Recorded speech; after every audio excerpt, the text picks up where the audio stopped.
Je vais terminer en parlant d'une chose, la haine du péché. Acte 2, 43, la Bible nous dit, la crainte s'emparait de chacun et se faisait beaucoup de prodiges et de miracles par les apôtres. Souvent, lorsque nous lisons les actes, nous regardons beaucoup les miracles qu'ils produisaient, mais la Bible nous dit que cela était précédé par la crainte qui s'emparait de chacun. Et quand je parle de la crainte qui s'emparait de chacun, ce n'est pas craindre Dieu comme s'ils avaient peur de Dieu. C'est la haine du péché. Amen. Hein? Parce que quand tu nais de nouveau, tu n'as plus, comme on dit, la crainte de Dieu ou tu as peur de Dieu. Dieu devient ton Père, mais tu as la haine du péché. Amen. Voici le signe que quelqu'un est né de nouveau. Il a la haine du péché. Un enfant de Dieu a la haine du péché. Quand il pêche, il regrette. Il se culpabilise. Il est triste. Il est malheureux. Un vrai enfant de Dieu. Quand il pêche, son cœur bat. Il peut avoir même des palpitations. Il peut même tomber malade seulement parce qu'il a péché. Il ne pouvait pas le faire. Comment j'ai pu faire ça? Mais si quand tu pêches, tu as du plaisir, tu as la joie, tu prémédites même le mal, et tu es dans le mal, et tu t'encourages dans le mal, et tu persévères dans le mal, et tu trouves les moyens de continuer à commettre le mal. La haine du péché n'est pas en toi. Tu n'es pas né de nouveau. Tu es un religieux. Tu es un religieux. Je ne dis pas qu'un enfant de Dieu, il lui arrive jamais de pécher. Mais pécher pour lui, c'est un accident. C'est comme tu n'es pas commerçant, mais ça t'arrive des fois de vendre. Mais ce n'est pas ça ta vie. Par rapport au péché, quel est ton comportement? Tu as l'amour du péché ou la haine du péché?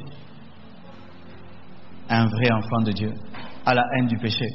Ce qui fait qu'on ne peut pas même pas le forcer à abandonner le péché. Lui-même abandonne le péché. Je me souviens quand nous on s'est convertis, on a abandonné même des choses qui n'étaient pas des péchés. On est allé au-delà même de la sainteté jusqu'à ce que Dieu nous a équilibrés. Pour te dire,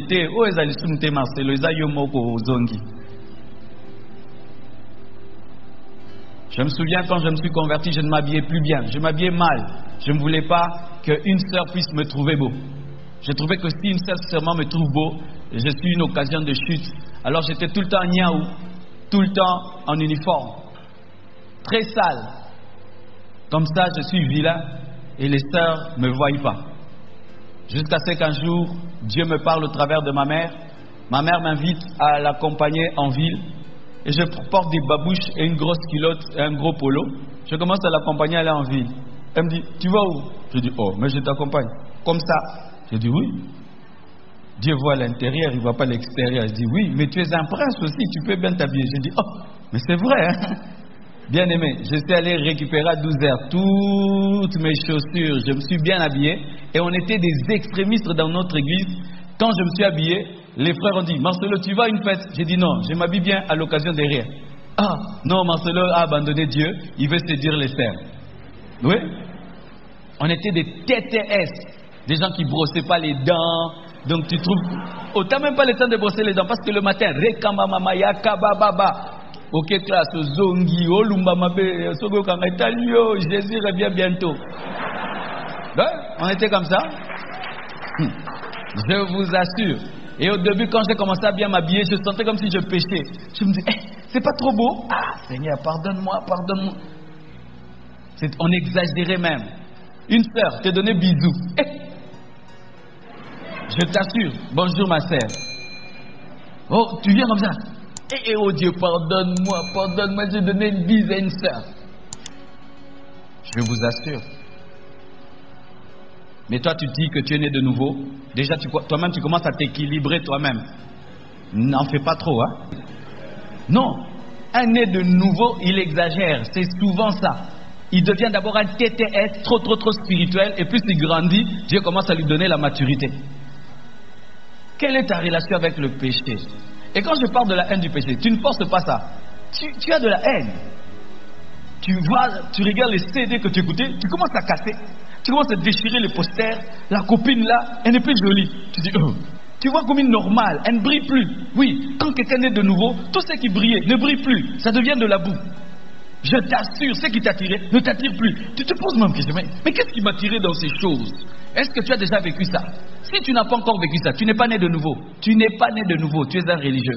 Tu viens à l'église. Face à ton ancienne vie, te sens-tu toujours attiré ou tu as de la répugnance, Quand même des fois on veut te raconter ton ancienne vie, tu n'aimerais même pas qu'on t'en parle. Tu n'aimerais pas qu'on te dise, tellement que c'est honteux pour toi, hideux pour toi. C'est ça, naître de nouveau.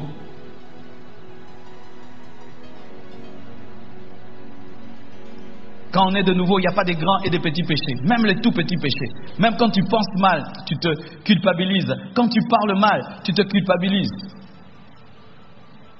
Naître de nouveau, c'est haïr le péché. C'est être incapable de cohabiter avec le mal. Tu n'y arrives pas. Même si tu forces, il y a une nature en toi qui répulse le mal. C'est comme l'océan qui répulse tout le temps les déchets. Tout le temps, tu mets, ça jette.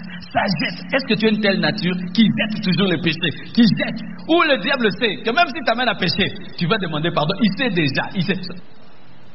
Est-ce que tu es ainsi? Si ce n'est pas ton cas, mon frère, tu joues avec le péché, tu as la joie dans le péché, tu es un religieux. Mais tu n'es pas né de nouveau. Tu dois naître de nouveau pour entrer dans le royaume de Dieu. Et le seul chemin, c'est donner vraiment ta vie à Jésus. Amen. Hein? Vraiment ta vie à Jésus. Donner vraiment ta vie à Jésus. Et je prie qu'un miracle ait lieu. Que tu comprennes ce message et qu'une nouvelle nature te soit accordée. Que Dieu vous bénisse abondamment.